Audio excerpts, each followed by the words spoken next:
punya obeta bamfula ebele ozali kaka kozwa na deve loterie te okende mboka Oncle Sam mboka président Joe Biden occasion yango yo basibe café ben lobby epesi yo pona obeta deve loterie oyo ebandaki depuis le 6 octobre et kosila le 9 novembre 2021 tozali na yango ye moko tonto ben ndenge bazali kobenga ye le sauveur de Congolais Mobi Kisina Lingala a expliqué boye pe tozali kosenga na bino boye ba ete deve loterie zali kobeta makaka na moto azali na passeport biométrique en cours de validité e bongo pona bino batoyo bozali libanda ya ville province ya Kinshasa ozali na Brazzaville, ozali na Matadi na Lubumbashi na Kisangani, partout à travers le monde, tonton Ben a pesi bino lisusu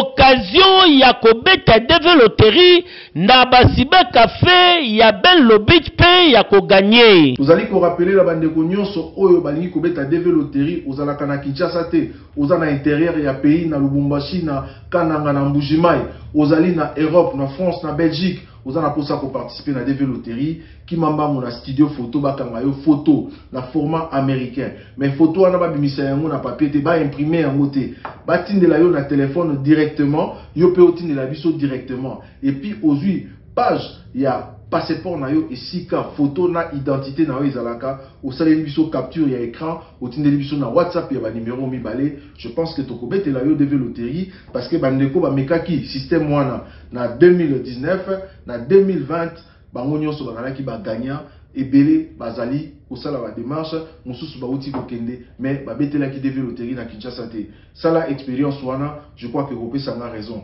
Ndeko oyo auti mboka États-Unis a expliqué bino pour comprendre elengi ya green card ezalaka ndenge nini pona kokende kovanda na mboka États-Unis. Beta bandebe bo gagner boya ba mboko yo bozo opportunité. Parce on beta ezali epa ya Ben Lobish.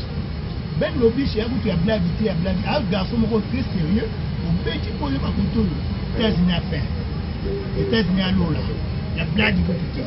Ouais ba mboko yo mati ba business class anga. Ah oui, inutile ya kominyo kolanzoto obeti mingi na basibe café ya bapata punya onyokwami pona ko gagner tala occasion yango yo na $5 ya pamba yaka kobeta DV Loterie na basibe café ya Ben Lobby oyo ezomi en face Hôtel Phoenix na bon marché na commune Barumbu na 7e rue place commerciale en diagonale ya Kin marché sur boulevard Lumumba la Masina au Samobimba.